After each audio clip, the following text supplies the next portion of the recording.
디모데후서 1장 3절에서 5절 말씀을 가지고 길잡이라는 말씀 제목으로 우리 함께 말씀을 좀 나누도록 하겠습니다.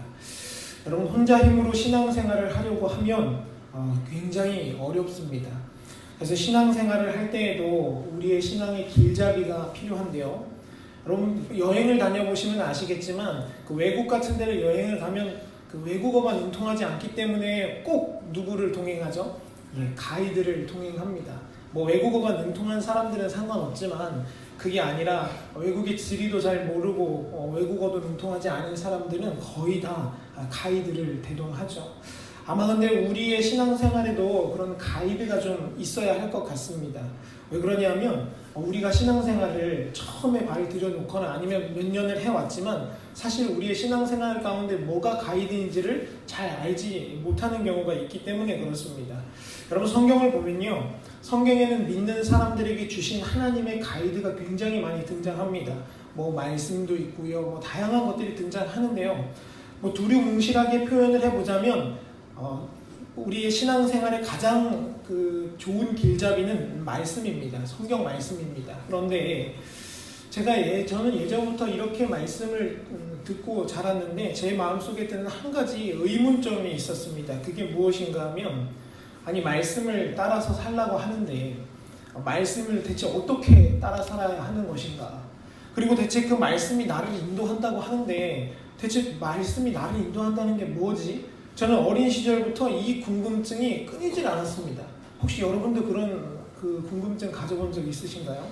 저는 그래서 저는 어릴 적부터 목사님들이 저에게 설교를 하거나 제 본교회 목사님도 저에게 설교를 하시면 저는 그 말을 무조건 그냥 다 받아들이지 않고 저는 사도행전 17장에 나오는 그 베레아 사람들처럼 한번 성경을 찾아봤습니다. 정말 목사님이 하시는 말씀이 성경에 있는 건가? 아니면 그냥 하시는 우스갯소리인가? 저는 그게 늘 분간이 안 가서 그러면 안 되겠다. 말씀을 들을 때 한 번씩 찾아보자라는 마음으로 베레아 사람들처럼 말씀을 이렇게 저렇게 찾아보는 습관이 생겼습니다.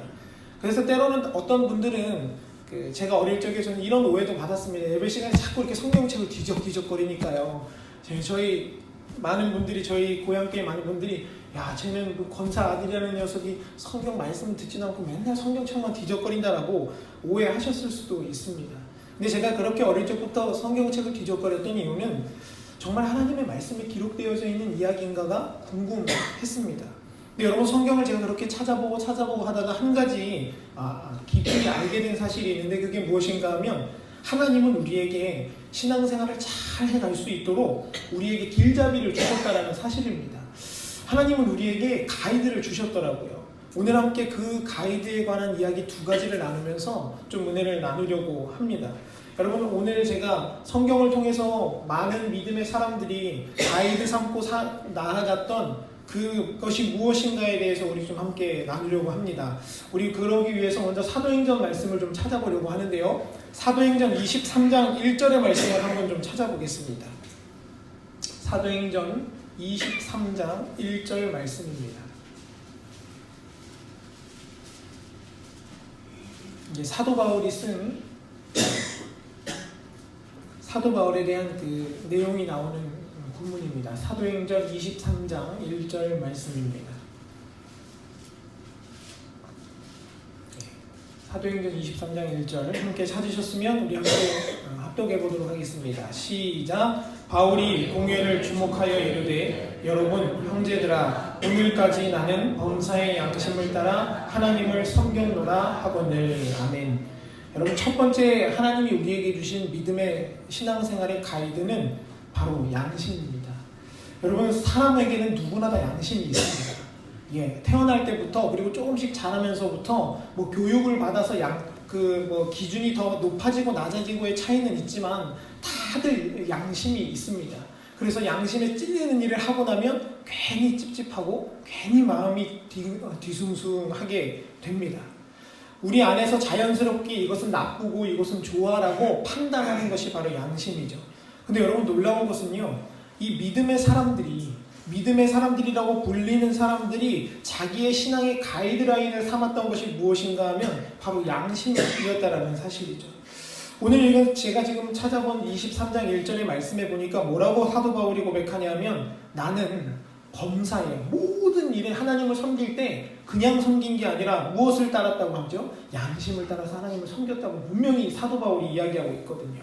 여러분 저는 바울에 대해서 뭐 많이 알지는 못하지만 제가 바울에 대해서 말씀을 통해서 듣고 뭐 이런 신학 공부를 하면서 알았던 사실은 이 바울이라는 사람은 굉장한 사람이었다는 사실입니다. 지금으로 말하면 뭐 서울대의 수석 졸업자 정도는 되는 수준이거든요. 가말리엘이라는 그 율법학자의 수제자였기 때문에 지금은 우리로 보면 뭐 서울대 그 수석 졸업자 정도는 되는 엘리트입니다.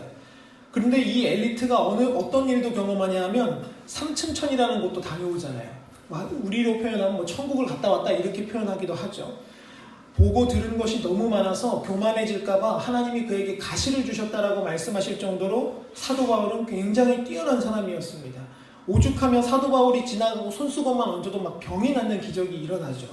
그런데 여러분 그 사도 바울이요 기도해서 뭐 보았다, 들었다, 느꼈다라는 것으로 하나님을 섬긴 게 아니라 오늘 읽은 말씀을 보니까 가장 기초적인 방법으로 하나님을 섬깁니다. 그게 무엇인가 하면 모든 삶의 양심을 따라 하나님을 섬겨갔다는 사실이죠. 양심에 거리끼는 일은 바울은 하지 않았다는 것입니다. 그러면 여러분 대체 왜 바울이 양심을 따라서 하나님을 섬겼다라고 이야기하는 걸까요? 그냥 단순히 착한 사람이 되려고 그런 걸까요? 아니요, 성경은 그렇지 않다라고 분명히 이야기합니다. 우리 다시 한번 말씀을 찾아보려고 하는데요. 디모데전서로 한번 좀 넘어가 보겠습니다. 디모데전서 1장 19절 말씀을 보면 왜 바울이 양심을 따라서 하나님을 그렇게 섬기려고 노력했는지에 대한 해답이 등장합니다. 디모데전서 1장 19절입니다. 우리 함께 찾으셔서 함께 한번 읽어보겠습니다. 시작. 믿음과 착한 양심을 가지라. 어떤 이들이 이 양심을 버렸고 그 믿음에 관하여는 파선하였느니라. 아멘.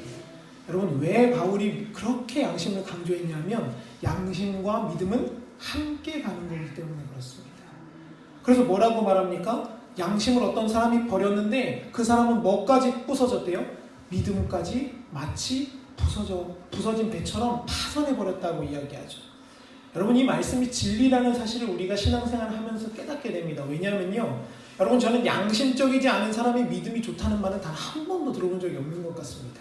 물론 양심이 좋은데 믿음이 없을 수는 있지만 믿음이 있다라고 말하는데 비양심적인 사람은 없습니다. 그러면 이제 우리는 우리의 믿음을 점검해 볼 수 있죠. 제가 아는 어떤 분이 사업을 하시는데 장로님이십니다. 장로님이신데 이분은 사업을 할 때 아주 철저하게 양심적으로 사업을 하시려고 노력을 하십니다. 그래서 그 운수업을 하시는데요. 운수업을 하다 보면 여러분 그 기사들에게 요구하는 게 뭐냐 하면 빨리 도착하는 겁니다. 그래서 고속도로에 가다 보면 화물차들이 막 사고가 나고 그런 이유가 많이 쉬지 못하고 빨리빨리 그 일을 처리하려고 왔다 갔다 하기 때문에 다친다고 하는데요. 그 장로님은 철칙이 있습니다. 그게 무엇인가 하면 절대로 과속하지 말아라. 두 번째는요. 절대 신호 위반하지 말아라입니다. 별것 아닌 것 같죠. 별것 아닌 것 같은데 왜 그걸 그 자기 밑에 있는 기사들에게 계속 가르치냐 하면 이 이유 때문에 그렇습니다.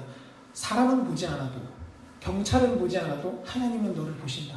하나님은 우리 사업체를 보고 계신다. 그러니까 절대 비양심적인 행동으로 우리가 돈을 뭐 10,000원을 더 벌든 20,000원을 더 벌든 그건 중요하지 않다라고 하시면서 그렇게 계속 가르치세요. 여러분 근데 별것 아닌 것 같죠. 그리고 운수업계에서는 이렇게 하면 바보라고 취급을 당한답니다. 왜냐하면 신호 하나 걸리고 2개 걸리는 게 그 운행하는 그 시간이 굉장히 큰 차이가 난다고 하더라고요. 30분 차이가 나면 뭐 몇 억에서 몇십억 차이 나는 물건을 빼앗기기도 한답니다. 근데 여러분 진짜 이상한 것은요. 그렇게 신호를 지키고 비양심적이지 않은 그 작은 행동으로 운수업계를 운행해 가시는데 참 신기한 건 오히려 다른 운수업계에 일하시는 분들보다 매출이 1.5배 이상이 나온다는 거예요. 신호도 지키고요. 또 비양심적인 일을 하지 않으려고 기사들에게 그렇게 말하는데 그 매출이 오히려 오르더라는 겁니다. 여러분 왜 그렇겠습니까?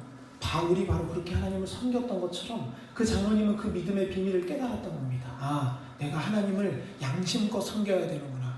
비양심적으로 이윤을 더 남기고 남의 것 더 가져와서 부자가 되는 것이 아니라 나를 언제나 어디서나 지켜보시는 그 하나님 앞에 믿음이 파손되지 않은 모습으로 하나님을 섬겨야겠구나 라는 믿음의 다짐을 가지고 그 일상을 살아내다 보니 하나님이 그를 돕는 손길이 늘 함께 하셨다라는 사실이죠. 사랑하는 성도 여러분, 우리의 믿음의 신앙생활의 가이드라인 첫 번째는요, 양심을 따라 하나님을 섬기는 겁니다. 이 양심을 벗어나는 행동을 절대로 하지 않는 것입니다. 그렇게 되어질 때 우리 사도 바울의 고백처럼 하나님이 우리를 돕는 그 모습들을 우리가 보게 될 것입니다. 그래서 오늘 그 첫 번째 읽은 말씀이었죠. 디모데후서 1장 3절에서 5절에 보면 사도 바울이 자기의 아들 같은 영적인 자녀 디모데에게 제일 먼저 부탁하는 게 뭐냐면 청결한 양심을 너는 가져라 라는 거예요.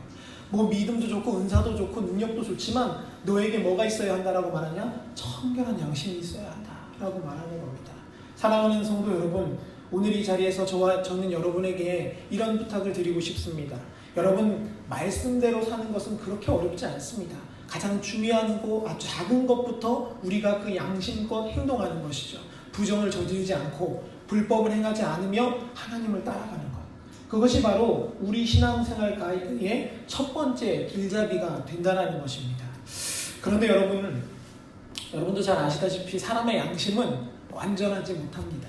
간혹 가다가 유혹을 받거나 혹은 아주 큰 문제가 닥치면 비양심적인 행동이 우리 몸에서 자동적으로 나오게 되어져 있습니다.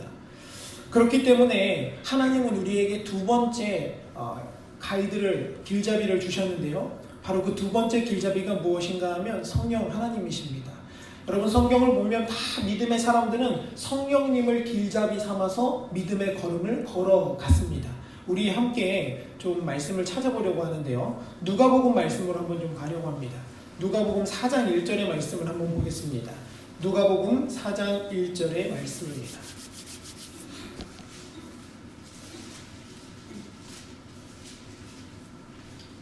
누가복음 4장 1절,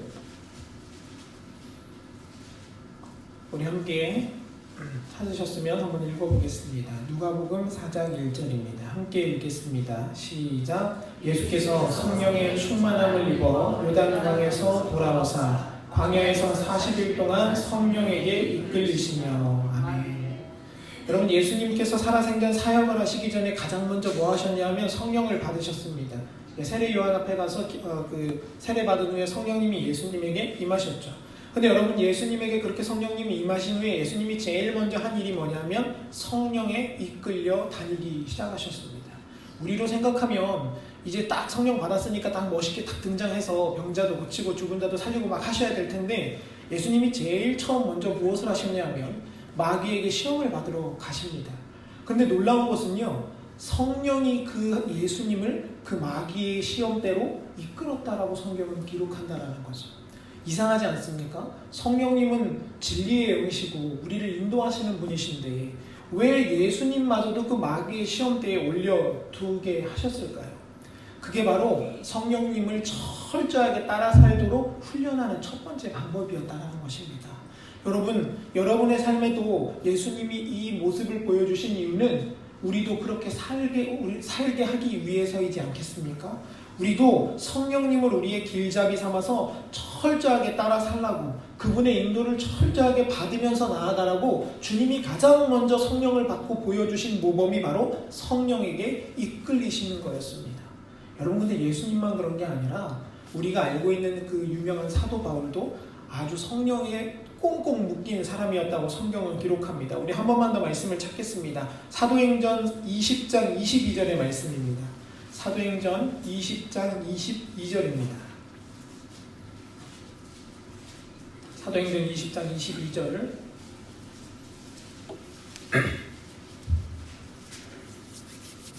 우리 함께 찾으셨으면 한번 같이 한번 읽어보겠습니다. 사도행전 20장 22절입니다. 시작. 보라, 이제 나는 성령에 매여 예루살렘으로 가는데 거기서 무슨 일을 당할는지 알지 못하노라. 아멘. 여러분, 사도 바울이 얼마나 황당한 고백을 하는지 보세요. 나는 이제 로마로 갈 건데 나는 어떤 일을 겪을지는 아무것도 모른다. 그런데 이 사도 바울이 그 아무것도 모르는 상황 가운데 뭐를 따라가죠? 성령에 매여 주님이 인도하시는 그 성령을 따라 걸어간다라고 성경은 고백합니다. 얼마나 무섭고 얼마나 답답하겠습니까? 그냥 성령님만 바라보고 가는 겁니다. 뭐 아무것도 없고요. 가서 뭘 먹어야 할지, 뭘 입어야 할지, 어디에서 자야 할지 아무것도 모릅니다. 그런데 사도 바울은 이미 알고 있었습니다. 예수님을 이끄셨다는 그 성령님이 나도 이끄실 것이라는 것을. 내 인생도 주님이 철저하게 보장해 주실 거라는 것을 그는 믿었습니다. 그리고 그 걸음을 한 걸음 한 걸음 순종했던 것이죠. 그래서 갈라디아서 5장 16절에도 그는 이렇게 고백합니다. 내가 이르노니 너희는 성령을 따라서 행해라. 그리하면 육체의 욕심을 이루지 아니하리라. 여러분, 이게 바로 우리가 살아가는 신앙생활의 가이드라인입니다. 저와 여러분이 성령을 따라서 행하는 자가 되시기를 간절히 축복합니다. 양심뿐만 아니라 우리는 분명히 성령을 따라 행해야 한다는 거죠. 그런데 여러분, 성령님은요, 신약시대에만 그 사람들을 인도하셨던 게 아니라 구약시대 때에도 그 왕들과 제사장들을 인도하셨더라고요. 마태복음 22장 43절에 보면 이렇게 기록합니다. 다윗 이야기를 하면서 이렇게 기록합니다. 이르시되 그러면 다윗이 성령에 감동되어 어찌 그리스도를 주라 칭하여 말하되 하고 이런 말씀이 등장해요. 여러분, 여기 그 구문의 중간에 보면 무슨 단어가 등장하냐면 다윗이 성령에 감동되어서 살아갔다라는 말이 나와요. 이 감동되다라는 말을 바꾸어 표현하면 다윗은 성령에게 이끌렸다라는 표현으로 바꾸어 말할 수 있습니다. 여러분, 어떻습니까? 왕인 다윗이 자기 멋대로 살았습니까? 자기의 머리 생각대로 살지 않았습니다. 그는 무엇을 따라 살았냐면 성령에 이끌리며 자기의 삶을 살아갔다라는 것이죠. 그렇게 되어졌을 때 하나님은 다윗을 정말 마음에 합한 왕이다라고 부르셨고, 아직도 이스라엘 국기 한 중앙에는 무슨 별이 들어가 있냐면 다윗의 별이 들어가 있습니다. 여러분, 이스라엘 국기를 보면 흰색 바탕에 파란색 두 줄이가 있고 중간에 별이 하나 그려져 있는데요. 이스라엘 사람들은 그 별을 뭐라고 부르냐면 다윗의 별이라고 부릅니다. 얼마나 유명하고 대단한 왕이면 국기에다 별을 그려 넣어줄 정도로 다윗을 추앙하고 다윗을 그렇게 위대한 사람으로 섬깁니다. 여러분, 근데 그 다윗도 누구를 어떻게 따라가죠? 성령님을 따라 살았다라고 성경은 기록한다는 거죠. 사랑하는 성도 여러분, 성령님을 스승 삼으시기를 바랍니다. 저와 여러분의 유일한 스승님은 성령님밖에 없습니다. 그래서 좀 이상한 말로 들릴 수 있겠지만 제가 아는 어떤 목사님은요, 아침에 일어나서 새벽 기도를 딱 마치고 이제 서재로 딱 올라가셔서 성경책을 딱 펴고 이렇게 혼자 말씀을 이렇게 중얼거린대요. 뭐라고 중얼거리냐면, 성령님, 오늘도 저를 가르쳐 주세요. 제가 말씀을 읽을 때 성령님께서 저의 스승 되어 주셔서 제가 알아야 할 것들, 제가 보아야 할 것들을 보여주세요 라고 이렇게 이야기를 한 후에 혼자 거울을 보고 한번 씩 웃은 다음에 말씀을 묵상하신다고 해요. 뭐 웃긴 이야기죠. 그런데 저는 그 목사님의 중심의 마음이 이해가 되더라고요. 아, 성령님을 스승 삼고 살아가고 계시구나. 아, 세상의 기준과 판단이 아니라 성령님을 나의 앞에 길잡이 삼고 계시는구나라는 것을 제가 알게 되었습니다. 여러분, 그런데 성령님이 이렇게 우리를 인도하신다고 하시는데, 그럼 대체 우리는 어떻게 성령의 인도를 받을 수 있을까요? 이 인도하는 방법을 알아야 그 길을 따라가니까요. 요한복음 14장 26절은 이렇게 기록합니다. 여러분, 너무나도 잘 아시는 구절인데요. 보혜사 곧 아버지께서 내 이름으로 보내실 성령, 그가 너희에게 모든 것을 가르치시고 내가 너희에게 말한 모든 것을 생각나게 하신다라고 주님이 약속하셨습니다. 여러분, 성령님은요, 우리 안에 오셔서 생각나게 하시는 분이세요. 우리로 하여금 말씀이 생각나게 해주시고, 우리로 하여금 하나님의 뜻이 생각나게 해주시는 분이 성령님이라는 겁니다. 여러분, 그래서 우리가 왜 가끔 설교를 듣거나 기도를 할 때 갑자기 마음속에 막 감동이 일어서, 아, 내가 여태까지 잘못했던 것, 아, 내가 잘못 가고 있었던 것들이 막 깨달아지는 그런 적 있지 않으십니까? 혹은 막 기도를 하고 혹은 막 찬양을 할 때 하나님이 나를 인도해 주셨던 그 걸음걸음들이 막 생각나고 보여지고 기억나서 막 눈물이 앞을 가려서 찬양을 하지 못할 때도 그런 적도 있습니다. 여러분, 아니, 어떤 분들은 이걸 가지고 야, 내가 왜 이렇게 주책스러워졌지? 라고 생각을 한다고 합니다. 여러분, 그게 아닙니다. 성령께서 우리에게 생각나게 하시는 거죠. 내가 지금 어떤 길을 걸어가고 있고 주님이 나를 어떻게 인도하셨고 앞으로 어떻게 인도해 가실지, 그것에 대한 하나님의 말씀이 생각날 때 우리가 그렇게 변화되어지고 새로워진다는 사실이죠. 근데 여러분, 중요한 건 한 가지가 있습니다. 그것이 무엇인가 하면 이 말씀만 드리고 말씀을 마치려고 하는데요. 여러분, 우리 안에 성령님은 분명히 생각으로 말씀하시는데 아무 생각이나 다 붙잡아서는 안 된다는 겁니다. 여러분, 가룟 유다를 보십시오. 가룟 유다는 예수님의 12제자 중에 한 명이었습니다. 근데 여러분, 마귀가 그를 자살하게 만드는 유일한 방법 중에 하나가 뭐였냐면 성경은 이렇게 기록합니다. 그의 마음속에 예수를 팔 생각을 넣었더라. 저는 예전에 가룟 유다가 예수님을 팔았다고 해서 갑자기 마귀가 이렇게 피 줄줄 흘리면서 나타나서 야, 너 예수님 팔아야 돼, 이렇게 할 줄 알았습니다. 그런데 그게 아니더라고요. 살아가는 도중에 가룟 유다의 마음속에 예수를 팔아야겠다는 생각이 드는 겁니다. 여러분, 이것이 바로 마귀의 우리를 향한 속임수입니다. 마귀는요, 너무나 잘 알아요. 성령님이 어떻게 일하시는지를. 그렇기 때문에 그와 비슷한 모양으로 우리에게 찾아옵니다. 그런데 우리에게 구별할 수 있는 유일한 길이 무엇입니까? 성령님은 말씀 바깥에서 절대 말씀하지 않는다라는 거예요. 이 기록되어진 성경 안의 말씀들이 생각나게 해주시는 겁니다. 그 말씀이 깨달아지는 겁니다. 이상한 걸 보고 듣고 하는 게 아니라 주님이 주신 기록되어진 말씀이 우리 마음을 두드리는 겁니다. 사랑하는 아들아, 내가 너를 위해 십자가를 졌다. 사랑하는 딸아, 내가 오늘도 너의 걱정과 염려를 다 이해하고 있다. 이 말씀들이 말씀을 통해 나에게 다가오는 거예요. 그냥 단순히 들려지는 소리가 아니라, 보여지는 것이 아니라 성경에 기록되어진 말씀이 생각날 때 여러분, 그 말씀 앞에 철저하게 무릎 꿇게 되시기를 바랍니다. 그 말씀 앞에 철저하게 순종하시기를 바랍니다. 그러면 하나님은 여러분의 걸음 인도에 가시는 거예요. 이제 말씀을 정리하겠습니다. 여러분, 여러분의 마음속에 말씀이 떠오르려면 우리가 매일매일 말씀을 우리의 마음에 심어야 합니다. 매일매일 그 말씀 앞에 서야 합니다. 제가 아까 말씀드린 그 목사님처럼 여러분들도 그 말씀, 그 성령 스승 되시는 성령 앞에 오늘도 서시기를 간절히 축복합니다. 새벽 기도가 끝나고 돌아가셔서 아마 바쁘실 거예요. 얼마나 일상을 살아내시려면 바쁘십니까? 그런데 요즘은요, 여러분, 핸드폰이 얼마나 좋은지 아십니까? 핸드폰에서 하나만 다운받아 놓으면 매일매일 아침, 점심, 저녁으로 말씀을 띄워주는 어플들도 있고요. 수많은 방법으로 우리가 말씀을 접할 수 있습니다. 여러분, 드라마 보시는 시간 10분을 줄여서 말씀 앞에 서게 되시기를 축복합니다. 그러면 여러분, 드라마보다 더 드라마틱한 인생이 저와 여러분의 인생으로 변화되어질 줄 믿습니다. 이 시간 함께 기도하겠습니다.